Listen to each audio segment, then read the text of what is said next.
Thanks for staying with us on Africa Update.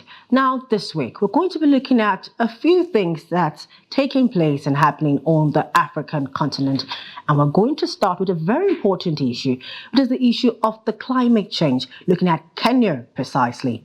Now, as rain continues to batter Kenya, residents at the capital, Nairobi, grappled on Wednesday with the aftermath of severe flooding, which killed at least 4 people in Matari. The deluge has claimed lives, inundated homes, and caused extensive property damage, with many residents in the informal settlement of Matari left without shelter or basic necessities. In Matari, 4 bodies were pulled from the water and hauled onto a police truck as residents and friends of victims wailed and mourned their loss. Now, many houses have been ruined as Nairobi River broke its banks, and residents were seen packing their belongings and moving out of the area.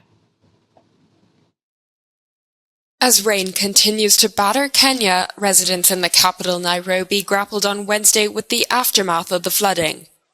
The deluge has claimed lives, inundated homes, and caused extensive property damage, with many residents in the informal settlement of Matari left without shelter or basic necessities.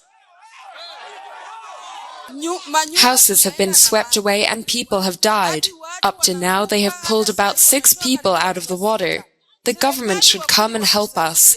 There is no food, nowhere to sleep, and some kids have been swept away. Everything is gone. We have never witnessed such a disaster. Houses have been swept away, people have died, and others are lost. I say this to the government. There are people who do not know where they will sleep today, what they will eat, and there are no shelters. We ask the government to help.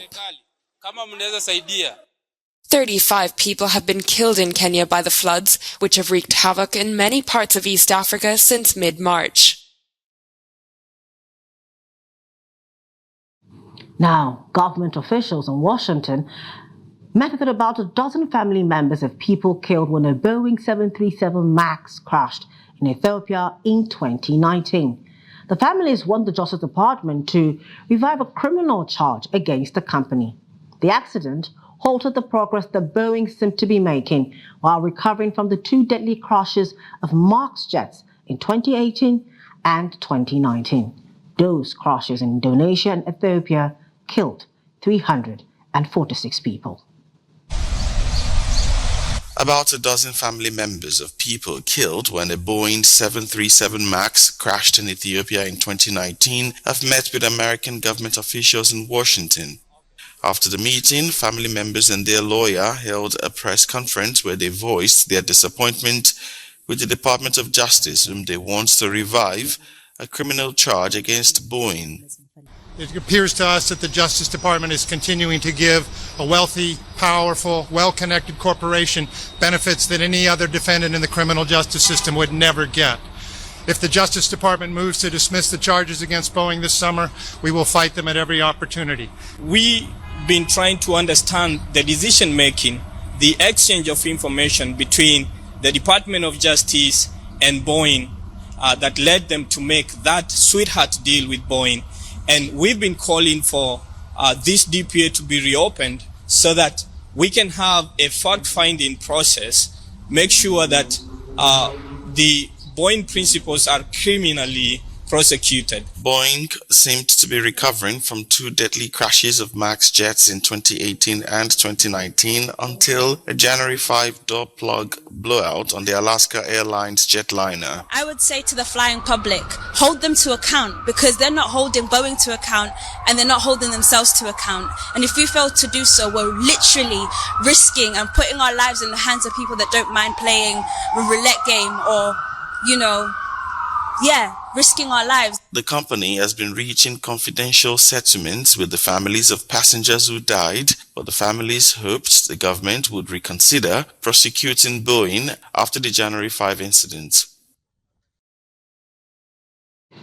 According to Save the Children, a non-governmental organization, more than 10 million children in Sudan have been in an active war zone, less than 5 kilometers away from gunfire, shelling, and other deadly violence over the past year of war. Analysis by the Armed Conflict Location and Event Data Project on behalf of the charity, found that 1 in 2 children in Sudan are currently or have been within 5 kilometers of the front lines of the conflict. This is a 60% increase from the already 6.6 million children exposed to violence in the first month of the fighting. Juman is one of 4 million Sudanese children estimated to have been displaced internally and across borders in the year since fighting broke out between the army and a paramilitary group. She now lives in Egypt, where she goes to a school for refugees supported by Save the Children. The fighting was really tough. We never imagined that we would flee Sudan. I came to Egypt in November last year with my grandparents. And my brother, he remained in South Sudan. We fled there first, then came to Egypt. I now live with my mother. Today I came to school, studied, and that's it. I want to become a doctor, to help people and treat those in need.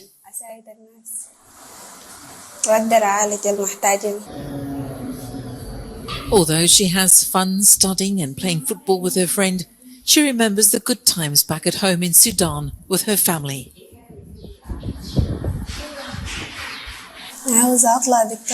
My time in Sudan was really good. I had my brother and some freedom, but here I only stay at home. We can only hope for God's help. I only cook when I'm at home. There were lots of challenges when I came to Egypt. I didn't believe I would go to school. We need books. We hardly found a home because rent is expensive. We have lots of needs. We need bedding and things to use at home. We don't have much. But despite the challenges, she's one of the lucky ones. Millions of children in Sudan have been unable to go to school over the past year, don't have adequate food, and thousands are at risk of death from disease. The school supports refugee children from Sudan, South Sudan, Uganda, and Kenya. This is my 4th year in Egypt and my 3rd in my job. We see the impact of conflict on children. Some become violent because of the violence they saw. Others are extremely quiet, or others cannot stay focused. And some are very sensitive and cry for anything. These are different impacts of conflict and displacement. Save the Children says that 1 in 2 children in Sudan have been exposed to gunfire, shelling, airstrikes and other violence over the past year, something it says no child should have to go through.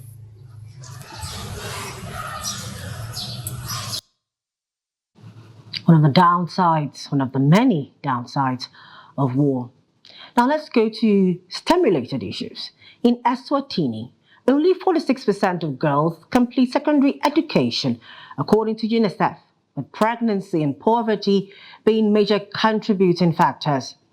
A new mentorship program for young rural girls, STEM Sisters, is designed to buck this trend by teaching coding, robotics, and engineering, opening doors to careers and opportunities they never knew existed. I've always wanted to be a cardiologist since I was in grade 6. I like that because it saves lives and it's a risky job, and I like taking risks because being a girl these days is just very hard thing to do because people limit you and tell you can't be this, you can't be that, and I want to prove that wrong. While some young women have the passion and drive to excel in science, technology, engineering, and math, societal barriers have kept them from reaching their full potential. But through the STEM Sisters Mentorship Program, sponsored by Eswatini's Queen Nozizwe, aspiring civil engineers like Sian Dlamini can learn, grow, and even dream bigger. I entered my first science competition where I actually competed. And I enjoyed it a lot. I enjoyed the fact that I was given a problem and was able to solve it. That's what I enjoyed the most. And then after that, we had career expos where people who have pursued careers in the science department came and told us more about their careers. And that's when I realized that I want to do anything under engineering. As the first female managing director of Eswatini Bank, Queen Nozizwe Gamulela Zulu has worn many hats throughout her career. but her latest role as a driving force behind STEM Sisters could turn out to be the most impactful. What is important is that we as young professionals, as women that participate in STEM courses or STEM jobs and careers, it is important that we also take time to visit them, to guide them, so that they can see that it is actually doable. Eswatini girls often miss out on potential careers in engineering, computer science, and medicine. In order to break limiting stereotypes, Mulela Zulu has partnered with WomAnge Eswatini, which promotes women in STEM fields. We need to have female STEM role models. Luckily enough, in Eswatini, we already have a female Minister of ICT, Ms. Savannah Masia. Her contribution in the STEM sector inspires more girls and women to actually participate in the sector. So as you have more female role models, then the girls can also be inspired to also take on STEM as a career. With only 6 girls in the STEM Sisters program so far, the impact of this initiative might seem small. What a wonderful way to keep girls occupied and away from troubles and, life issues. This is Africa Update on Trust TV. So much more up ahead. Please do stay with us.